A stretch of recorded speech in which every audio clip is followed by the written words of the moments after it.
Estar bem informado tem um custo. Não estar, custa muito mais. André Ventura e António José Seguro estão na segunda volta. E cada detalhe conta. O palco das eleições é no Observador. Acompanhe passo a passo.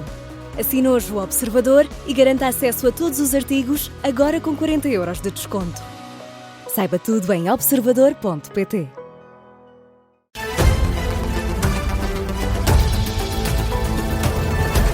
Jornal das 7, com a Vanessa Cruz. Vanessa? Vamos começar esta edição com o Ministro das Infraestruturas a assegurar que o setor da construção está mobilizado para ajudar a reconstruir as zonas afetadas. Garante também, Miguel Pinto Luz, que o Governo tem as prioridades bem definidas. São declarações no final da reunião com a estrutura de missão, autarcas e empresários em Leiria, com Miguel Pinto Luz a deixar uma resposta a quem diz, Luís Soares, agora em direto, que o Governo não está a responder da forma que deve às consequências da tempestade. Miguel Pinto Luz e Castro Almeida prestaram declarações aos jornalistas, mas foi o Ministro das Infraestruturas que saiu em defesa das críticas ao Governo, garantiu que está mobilizado para o que aí vem. Hoje, o meu colega tem essa experiência recorrente, porque ele lidera esta agenda dos autarcas, mas eu hoje senti aqui uma solidariedade que despassa partidos políticos, visões de sociedade, que é mais do que tudo. É isso que nos devemos focar, é na mobilização. De estarmos constantemente a encontrar aquilo que nos divide. Numa altura como esta, não contam comigo, pelo menos comigo. Estou aqui para arregaçar as mangas e para fazer, é isso que é o espírito do Governo. Muito obrigado. Miguel Pinto Luz quer arregaçar as mangas e seguir em frente. Agradece por isso a disponibilidade das empresas de construção para ajudar nos trabalhos que aí vêm. Também a mobilização do setor todo da construção. E, portanto, hoje ficou claro, eu percebo as vossas questões sobre a falta de mão de obra, que as prioridades, e na vida temos que ter prioridades, e o país também tem prioridades. As prioridades estão aqui. É aqui que existe emergência. É aqui que há pessoas que têm as suas casas sem telha, é aqui que há empresas que não estão a elaborar e, portanto, a atenção do país, a atenção do Governo, em todas as suas dimensões e também a atenção do setor privado, está aqui. Portanto, as grandes construtoras do país, a Associação de Industriais do Setor da Construção esteve aqui a sinalizar-nos isto, a mim e ao meu colega da Economia. E por isso todos estão mobilizados num tom diferente. O Ministro da Economia apontou para prejuízos de mais de 2 mil milhões de euros por causa da passagem da tempestade. Castro Almeida assegura a mobilização de todos, até dos presidentes da Câmara de Lisboa e do Porto, que também marcaram presença. Também faço notar que estiveram aqui os senhores presidentes da área metropolitana de Lisboa e da área metropolitana do Porto, que vieram oferecer a disponibilidade dos respectivos municípios para ajudar os municípios da região centro do país. Carlos Moedas e Pedro Duarte, que também marcaram presença. A Ordem dos Engenheiros já criou uma bolsa de 90 engenheiros disponíveis para trabalhar nos locais mais afetados. Começam a trabalhar logo que possível. O responsável da estrutura de missão, Paulo Gonçalves, fez também uma declaração aos jornalistas a sublinhar que os trabalhos mais urgentes começam já nos próximos dias. Reportagem do Luís Soares com as conclusões deste primeiro encontro com a estrutura de missão e também esse número, essa estimativa do Ministro da Economia, 2 mil milhões de euros de prejuízos na sequência desta tempestade.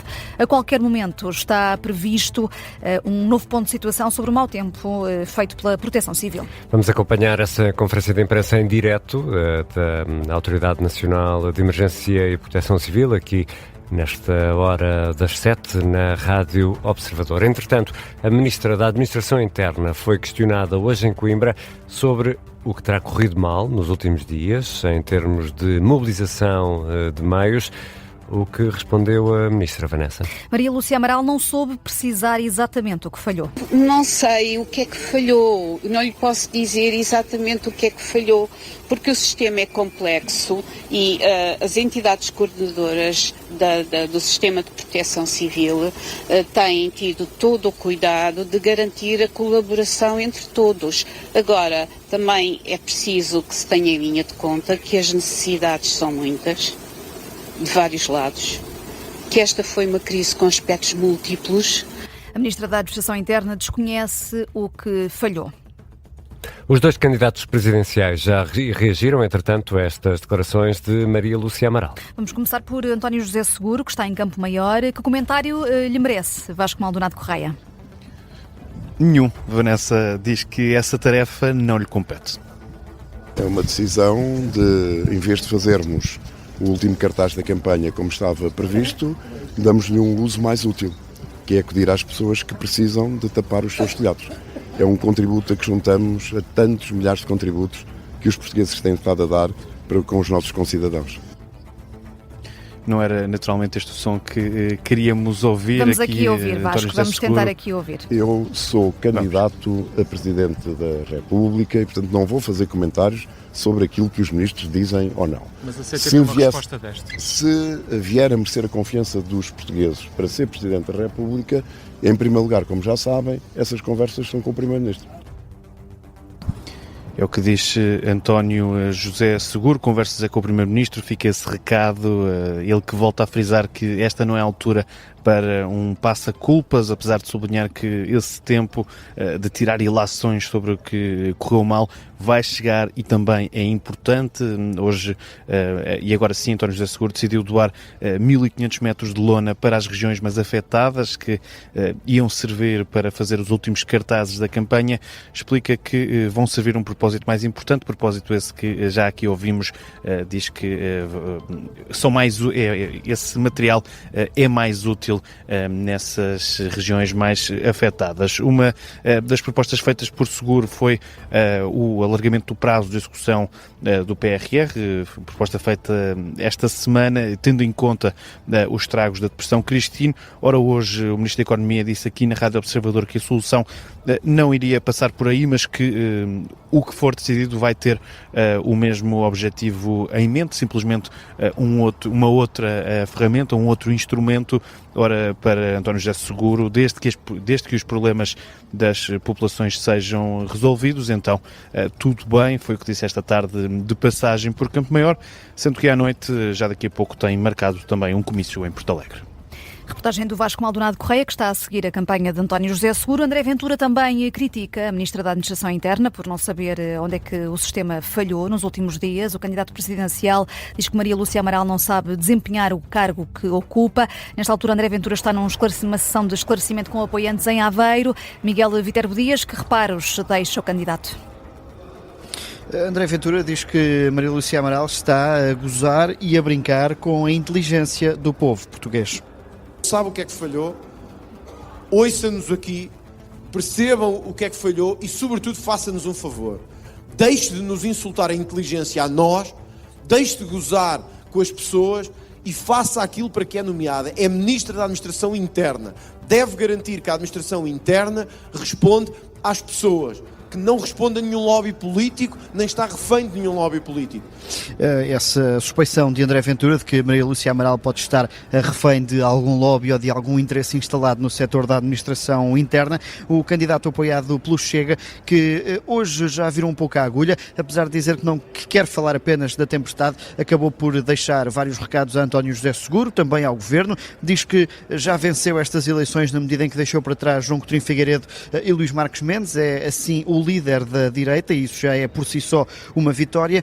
E quanto a António José Seguro, diz bem-vindo a este movimento de solidariedade com as populações afetadas. Começámos uma mobilização de uma campanha de ajuda. O nosso adversário disse que não sabia o que era isso, distribuir alimentos, não faz a menor ideia, isso não é para ele.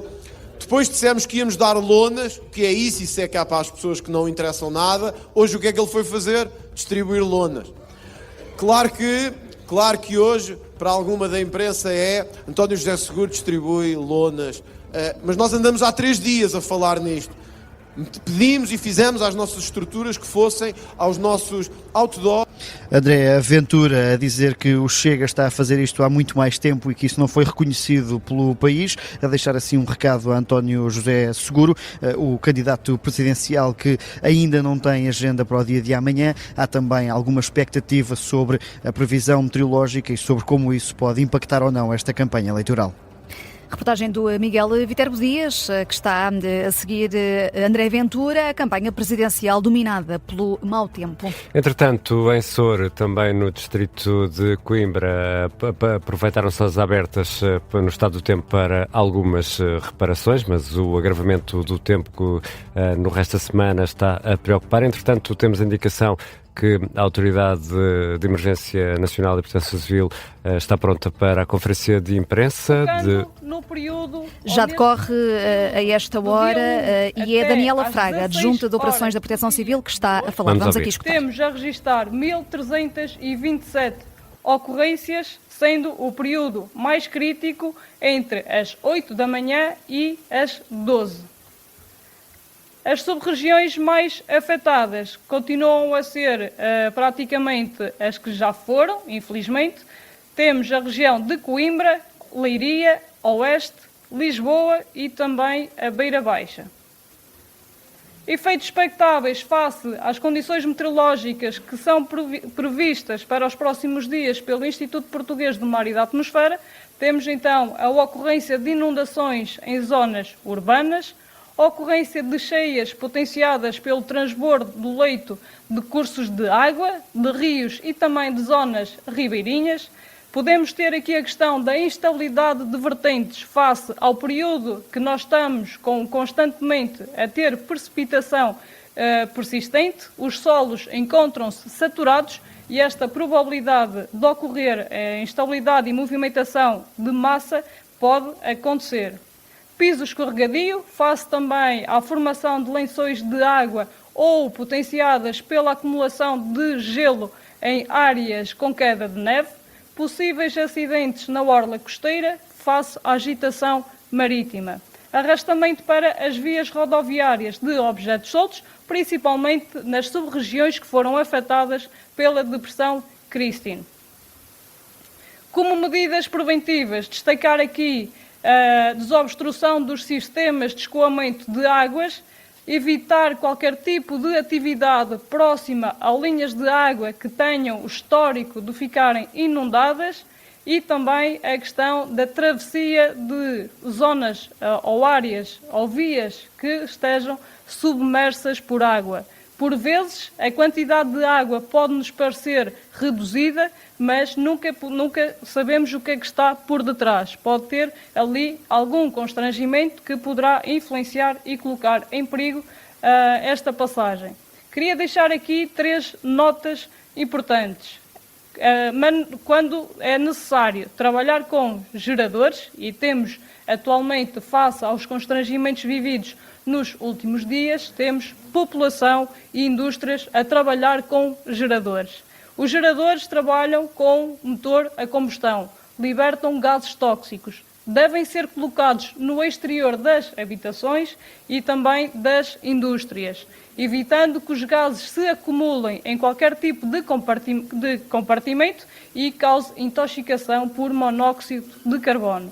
A manutenção dos telhados também causa aqui muitos constrangimentos. Existe muita umidade, quer as telhas, quer as escadas estão com muita umidade, o que pode provocar alguns acidentes. Infelizmente, já temos a registrar vítimas mortais, quer pela utilização de geradores, quer pela também manutenção dos telhados.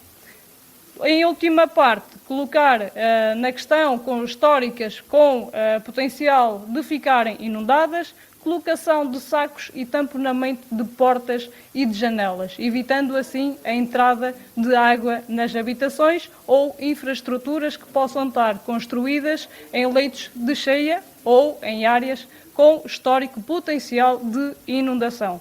Da nossa parte é tudo. Coloco-me à disposição para responder a qualquer questão. Vamos agora escutar essas questões colocadas a esta adjunta da Proteção Civil, que tem este balanço, 1.237 ocorrências durante o dia de hoje, desde as 0 horas. Vamos aqui escutar. Também aqui houve uma recomendação sobre os geradores. Mais uma vez a Proteção Civil a pedir à população que deixe os geradores fora das habitações. Esses dados estão-nos dados pelo Instituto Nacional de Emergência Médica e faremos chegar o número exato a esta hora relativamente ao número de feridos e também ao número de fatalidades. Relativamente à segunda questão, os meios foram despachados desde o início da operação. O dispositivo já se encontrava em pré-posicionamento para fazer face às necessidades identificadas e desde o início foram movimentados grupos desde o norte ao sul do país para fazer face às necessidades nas sub-regiões mais afetadas.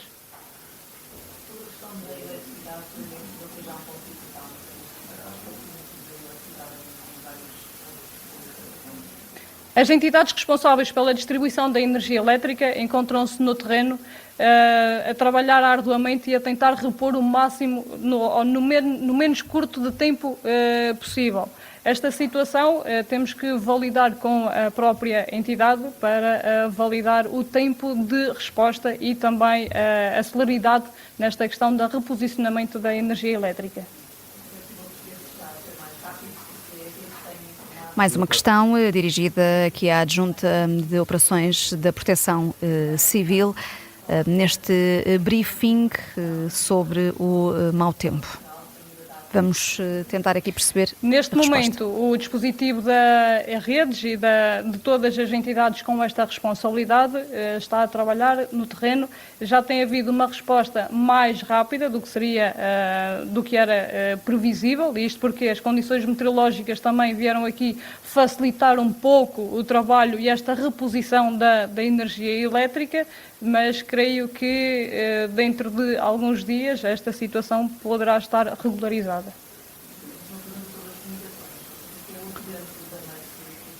Mais uma pergunta, é difícil ouvir as perguntas. Estamos a ouvir o briefing da Proteção Civil Nacional. Um constrangimento leva ao outro. Se não temos a energia elétrica, não conseguimos ter a questão da comunicação. E isto aqui, quando nós conseguirmos ter, neste caso, a distribuição da energia elétrica na totalidade, depois conseguimos ter a parte da comunicação. Um balanceia sempre o outro. De resto, e a propósito da energia elétrica, às 6 da tarde continuavam sem luz 134 mil clientes da E-Redes. Nas últimas horas, a tipologia de ocorrência que temos registado é a questão de inundações e também queda de árvores e queda de infraestruturas. E isto porque juntamos aqui as duas grandes situações, a depressão Christine dos dias anteriores e agora esta nova situação com a precipitação intensa e também o risco de cheia e inundação que podemos verificar para os próximos dias. Mais uma questão que aí vem para a Proteção Civil. Relativamente ao número de ocorrências, o grande pico foi efetivamente o dia 28 e o dia 29. Depois tivemos ali um decréscimo no dia de ontem e no dia de hoje temos mais ocorrências que no dia de ontem, como estava na apresentação, os números exatos. A situação acalmou um pouco depois da depressão Christine, mas agora está outra vez a agravar-se e, de resto, as previsões do IPMA assim apontam chuva forte. Relativamente a esta nova tempestade e segundo as previsões do Instituto Português do Mar e da Atmosfera, o que nos espera para os próximos dias será precipitação, por vezes persistente e intensa, vento forte e agitação marítima. Vento e agitação marítima. Quais são as Será zonas? Um pouco distribuído por todo o território continental. Nós vamos sofrer aqui um ligeiro agravamento, segundo as previsões do IPMA, e depois volta a agravar no dia 4 com precipitação mais intensa e depois no dia 8.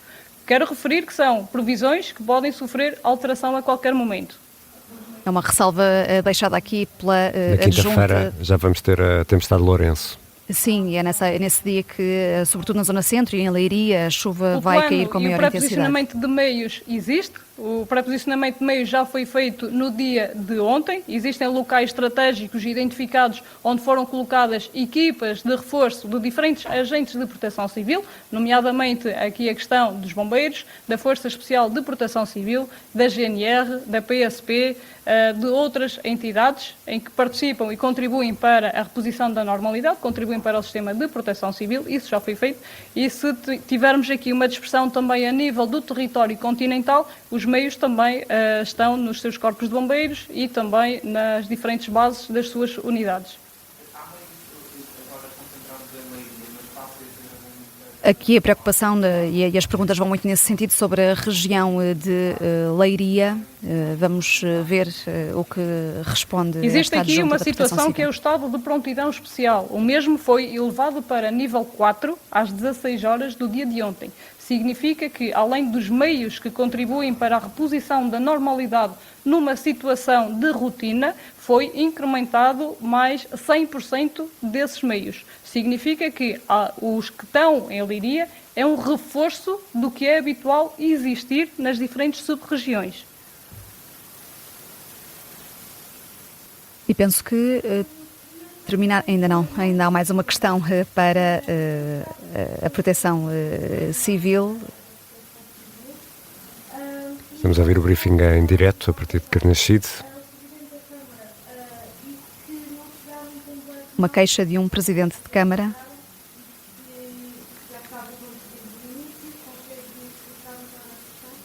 Relativamente ao Plano Nacional de Emergência e Proteção Civil, o mesmo foi ativado ontem na Comissão Nacional de Proteção Civil.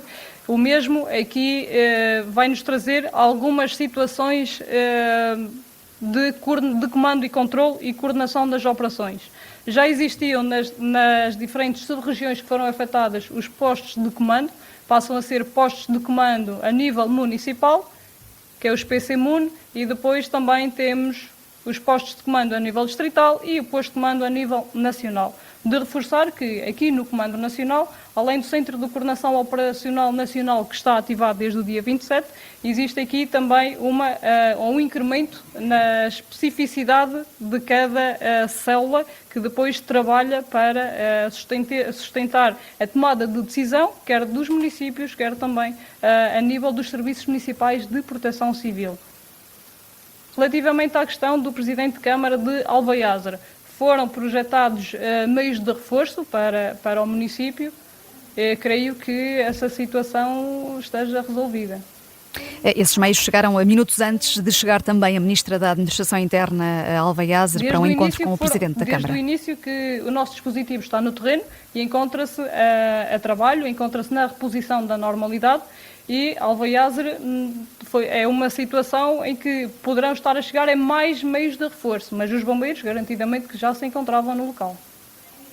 É esta a garantia da Proteção Civil, aqui a contrariar as queixas do Presidente da Câmara de Alvaiázere. Relativamente ao Mecanismo Europeu de Proteção Civil, dar nota que o Copérnicos foi ativado no dia 28, por volta das 13 horas, e isto para conseguirmos obter imagens em tempo real, imagens satélite em tempo real, para sustentar o processo de tomada de decisão dos diferentes níveis, desde o nível nacional, regional e também subregional, incluindo aqui os serviços municipais de proteção civil.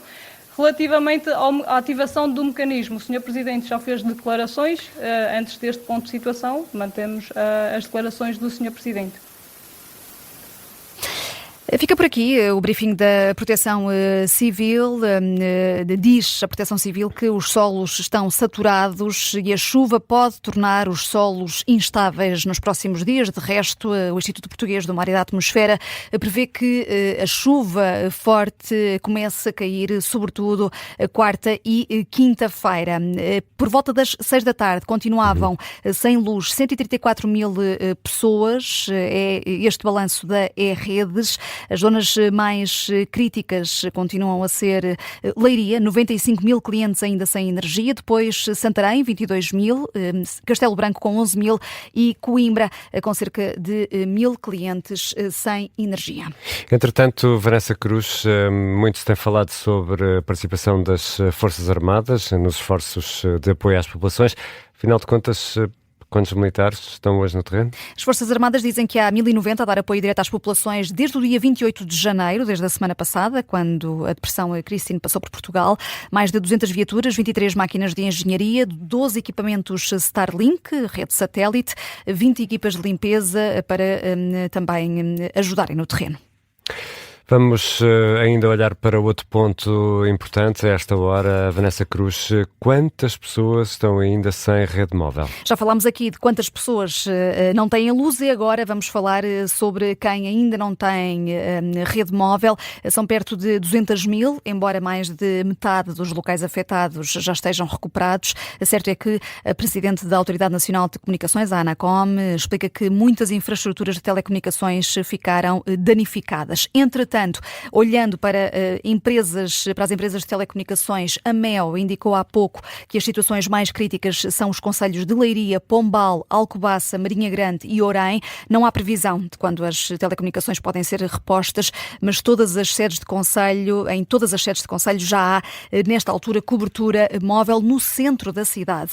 A Vodafone já voltou a ativar a rede móvel nos concelhos mais afetados, mas ainda há algumas dificuldades no distrito de Castelo Branco, Oleiros e Vila do Rei, mais precisamente, e também no distrito de Santarém, em Ferreira do Zezer. Quanto a nós, repôs as comunicações móveis em todas as sedes de concelho. A maioria dos serviços também já foi recuperada. Outro ponto importante, e só para fechar este Jornal das 7, que já vai longo, a ajuda. Muitas pessoas querem saber como podem ajudar. O que é que devem fazer? Que informações é que temos? Que ajuda é que podemos dar a quem quer ajudar, Vanessa? Sim, ao longo da tarde já fomos falando dos casos de Marinha Grande, Pombal, Ourém, Pedrógão Grande, Figueiró dos Vinhos e Batalha, nos noticiários anteriores, mas há também outras zonas que estão a pedir apoio. É o caso de Alvaiazer. Telhas, lonas, gasolina e água são os bens que são necessários nesta altura, podem ser entregues nos bombeiros voluntários. A Ancião também está a pedir ajuda. Sim, e o pedido é semelhante, tal como o local de entrega. Já a Praia da Vieira e Vieira de Leiria pedem bens alimentares, as populações destas zonas, bens alimentares não perecíveis, enlatados, é o que ajuda mais nesta altura, produtos de higiene, lonas, plásticos, águas, material para obras e, claro, voluntários. A entrega e a recolha de bens pode ser feita na Junta de Freguesia de Vieira de Leiria e também na Biblioteca da Praia da Vieira. E já daqui a pouco, às 7h30, voltamos a atualizar a informação e a dar as principais notícias que estão a marcar esta segunda-feira. Voltamos já daqui a pouco. Esta noite ainda vamos ter futebol com um Casa Pia Porto.